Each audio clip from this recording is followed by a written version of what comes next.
एहतराम करते हुए ये आज के वक्फा सवालात पे शदीद एतराज़ है। हमारे एक मेंबर का सवाल था, वो भी लॉ एंड जस्टिस से था। उसका आसान जवाब ये लिख दिया जाए कि जी हमें जवाब मौसूल नहीं हो रहा, लेकिन ये जवाब लिखते हैं लेकिन आखिर में लिख देते हैं कि जब मिलेगा तो बताएंगे, और फिर सामने से ये कहते हैं कि तज़हीक आमेज़ रवैया। सर कौन सा लफ्ज़ इसमें जिसको आप तज़हीक आमेज़ कहते हैं?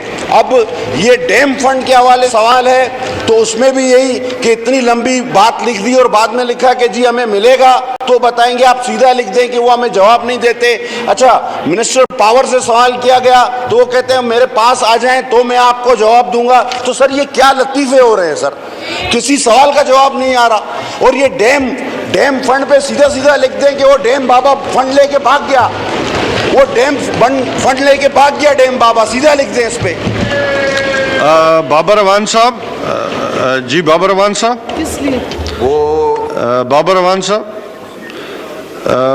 देखिए जी बहुत सारे मेंबरान के जो जेन्युइन ग्रीवेंसेस हैं, बेसिक इस क्वेश्चन आवर का मकसद यही होता है कि उनको जवाबात मिलने चाहिए और आप इंश्योर करें पार्लिमानी डिवीज़न के थ्रू के तमाम के जो जवाबात हैं वो आने चाहिए। जी पार्लिमानी secretary for law and justice जी। जी सर, बिल्कुल जैसे मेंबर ने फरमाया, जैसे ही जवाब मौसूल होगा इनको दे दिया जाएगा। अब इस वक्त हम इसके ऊपर एक लंबी तमहीद भी बांध सकते हैं और भी बातें कर सकते हैं, लेकिन तरीक़ेकार के थ्रू होगा।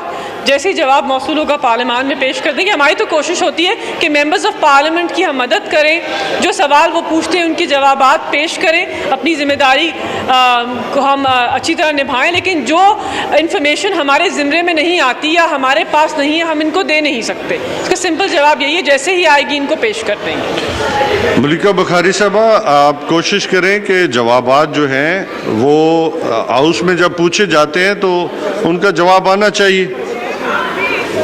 जी question professor doctor Shahnaz Baloch साहिबा जी, नॉट प्रेजेंट। नेक्स्ट क्वेश्चन जनाब शाजिया मरी साहबा, ये आपका भी नहीं आया, इसका नॉट रिसीव्ड है। नेक्स्ट क्वेश्चन जी मोहतरमा मुसर्रत रफ़ीक साहिबा जी।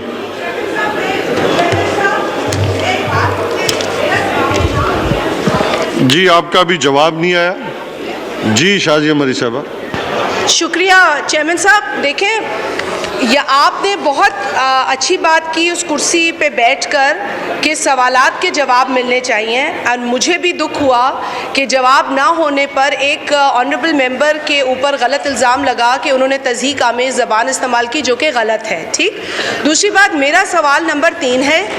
सवाल नंबर 3 जो है सर, वो मैंने पिछले सेशन में पूछा था और मुझे इसी कुर्सी ने ये रूलिंग दी थी कि अगले सेशन में उसका जवाब आएगा, चूँकि मिनिस्टर साहब तैयार नहीं थे, उनके पास जवाब नहीं था। तो अगर आज भी इस सेशन में जवाब नहीं है, बहुत सादा सवाल था कि जी जो आप फ्यूल एडजस्टमेंट की मद में रिफ़ंड करते हैं पैसे और उस पर टैक्स लिए जाते हैं, क्या वो टैक्स रिफ़ंड होते हैं? मिनिस्टर साहब ने कहा होते हैं। मैंने कहा नहीं होते। उन्होंने कहा ठीक है, मैं आप इसका जवाब अगले सेशन में दे सकता हूँ, मोहलत दी जाए। अब इस सेशन में ये सवाल आया और जवाब नहीं आया, लिख दिया गया डिफर्ड। तो सर मैं ये कहना, कोई ऐसा मुश्किल मैंने सवाल नहीं किया, मैं सिर्फ पूछ रही हूँ कि जो टैक्स के नाम पर कहते हैं इतना इकट्ठा हुआ और यहाँ कहते हैं वो रिफंड भी हुआ और नहीं हुआ, तो मुझे सिर्फ ये बता दें आया वो टैक्स देते हैं कि नहीं देते वापस? मोहतरमा मुसर्रत रफ़ीक साहिबा, नॉट प्रेजेंट जी। जी प्रेजेंट जी। क्वेश्चन नंबर जी। क्वेश्चन नंबर 4 जी, आंसर भी टेकन एज रेड जी। जी सप्लीमेंट्री प्लीज जी। मेरा सप्लीमेंट्री सवाल ये है कि पूरी दुनिया में जहाँ भी बिजली का बिल 100 यूनिट से कम होता है उस पर कोई सरचार्ज नहीं लगाता और बिजली की कीमत